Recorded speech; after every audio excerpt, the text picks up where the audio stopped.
Class 7th कल हमने पढ़ा था दिल्ली सल्तनत में इल्तुतमिश के बारे में। आज हम डिस्कस करेंगे रजिया सुल्तान के बारे में। रजिया सुल्तान जिसका टाइम पीरियड था 1236 to 1240 AD। Iltutmish was a broad minded ruler. Iltutmish एक बहुत ब्रॉड माइंडेड रूलर था एक अलग किस्म की सोच थी उसकी। It is proved by the fact that though he had many sons but he considered none of them worthy of throne। ये प्रूव हो चुका है कि इल्तुतमिश के कई पुत्र थे लेकिन वह सिंहासन के लायक किसी भी पुत्र को नहीं समझता था। He decided to nominate his daughter Razia to the throne। अतः उसने डिसाइड किया कि वह अपनी डॉटर रजिया को सिंहासन पर बैठाएगा।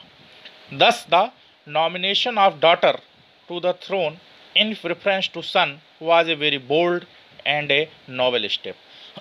इस प्रकार से अपनी पुत्री का सिंहासन के लिए नॉमिनेशन करना पुत्रों की अपेक्षा एक बड़ा साहसी निर्णय और एक बहुत अच्छा निर्णय था। But the nobles did not support the accession of Razia as their Sultan.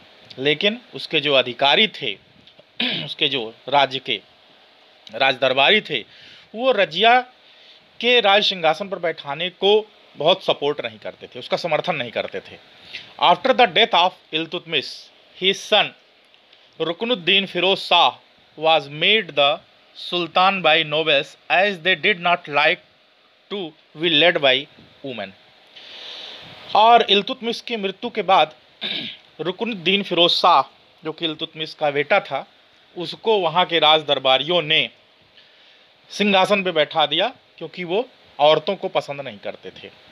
Ruknuddin was not fit to govern the sultanat. Ruknuddin सल्तनत को गवर्न करने में बहुत फिट नहीं था। So Razia became the ruler with popular support of city population and according to the wish of Iltutmish. अतः इसके बाद रजिया को जनसंख्या की पॉपुलरिटी के कारण वहाँ की जनसंख्या ने बहुत पसंद किया, जिसके कारण रजिया को शासन दे दिया गया और इल्तुतमिश की इच्छा भी यही थी।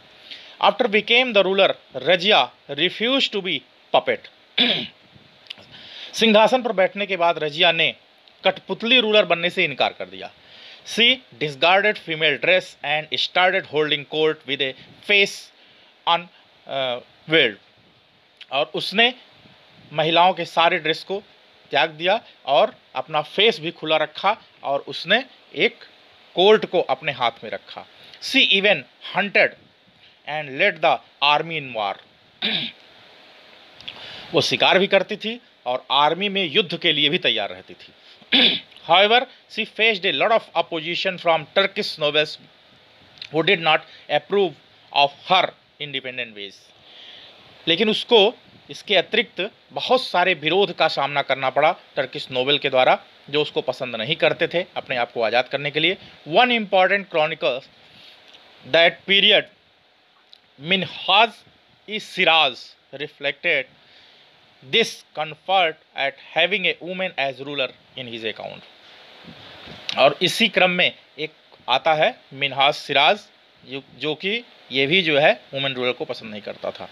Razia was finally murdered in 1240 AD, thus ended the short but significant reign of Razia. Razia ने डिसाइड किया वो इसका मर्डर करेगी 1240 में, उसने इसका मर्डर करा दिया और उसके बाद रजिया का शासन बहुत शार्ट था लेकिन बहुत अच्छा था। उसके बाद अगला शासन आता है नसीरुद्दीन महमूद। इसका टाइम पीरियड है 1246 से 1265 AD। After Razia many incapable rulers ascended the throne of Delhi सल्तनत। रजिया के हटने के बाद, रजिया के बाद जो है अगले जो शासक आए दिल्ली सल्तनत के लिए बहुत ही वो कमज़ोर थे। मिजुरुद्दीन बहराम इल्तुतमिश का बेटा था। अलाउद्दीन मशद ये रुकनुद्दीन का बेटा था। नसीरुद्दीन महमूद इल्तुतमिश का एक दूसरा बेटा था। was under the influence of one powerful Turkish chief Ulugh Khan known in history। इन सब का भी नाम हिस्ट्री में आता है। और उसके बाद जिसको कि बलवन के नाम से जाना गया, उलूग खान जिसको कि बलवन के नाम से जाना गया। The young and inexperienced Sultan became a puppet in hands of बलवन। अब शासन आता है बलवन का। गयासुद्दीन बलवन 1266 से 1287 का टाइम पीरियड था बलवन का। The struggle for power between the monarchy and Turkish nobles continued till Balban captured power after the death of Nasiruddin Mahmud and finally ascended the throne in 1266 AD. The struggle for power between monarchy and Turkish nobles, power के लिए जो राजतंत्र था और Turkish Nobel के बीच तब तक चलता रहा till Balban captured after the death of Nasiruddin Mahmud. Nasiruddin Mahmud की मृत्यु के बाद फिर बलवन शासन पे बैठा और इसने 1266 में इसको फाइनली हटा दिया। बलवन introduced strict discipline and strength the power of monarchy.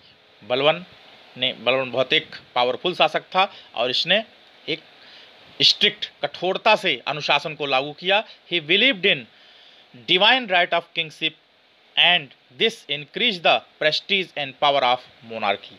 वो विश्वास करता था कि उसको दैवीय अधिकार है राजा का बनने का और इसलिए वो राजतंत्र में ही अपनी पावर समझता था। He successfully checked the suppressed the internal and external dangers comforting him.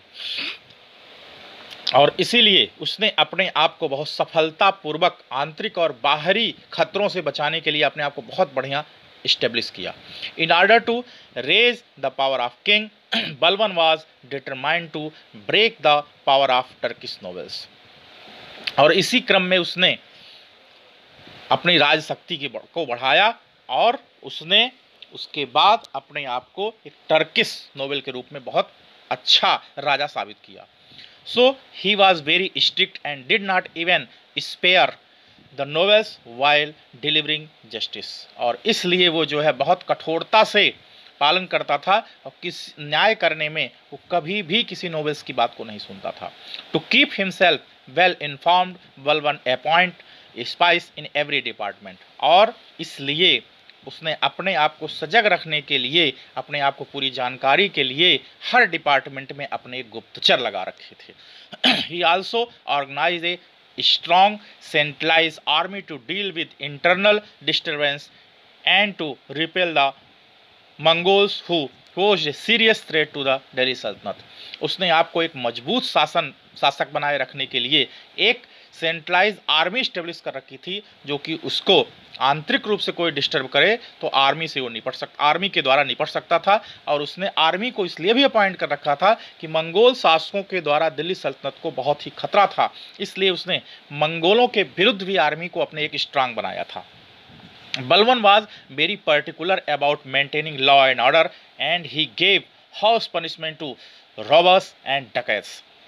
बलवन जो था एक बहुत ही पावरफुल शासक साबित हुआ और उसने कानून व्यवस्था पे विशेष ध्यान दिया और जो डकैत या रॉबर्स डकैत या इस प्रकार के होते थे उनको उसने पनिशमेंट भी दिया। दीज हर्श मेथड ऑफ बलवन were called the policy of blood and iron and they helped him control the situation. और इस प्रकार का जो मेथड बलवन ने अप्लाई किया उसको policy of blood and iron कहा जाता है और इसके कारण उसने इस स्थिति को कंट्रोल में लिया। Moreover in order to impress the people Balban maintained a ground court. और इसीलिए इसी क्रम में उसने एक बड़ी कोर्ट भी बनाई। Whenever he went out, he was surrounded by a large contingent of bodyguards। बलवन introduced the custom of सिजदा and पैबास। और इसी क्रम में उसने अपने चारों तरफ सिजदा और पैबास इंट्रोड्यूस किया। It was done to emphasize that nobles were not his equals। He insisted that when the nobles came to the court they had to lie down on floor and kiss the monarch's feet। उसने इसी क्रम में ये भी rule बना रखा था इसमें बलबन ने ये भी रूल बना रखा था कि जो भी नोबेल, जो भी राजदरबारी उसके राज दरबार में आता था, उसको सबसे पहले लेट कर फर्श पर राजा के पैर को चूमना पड़ता था।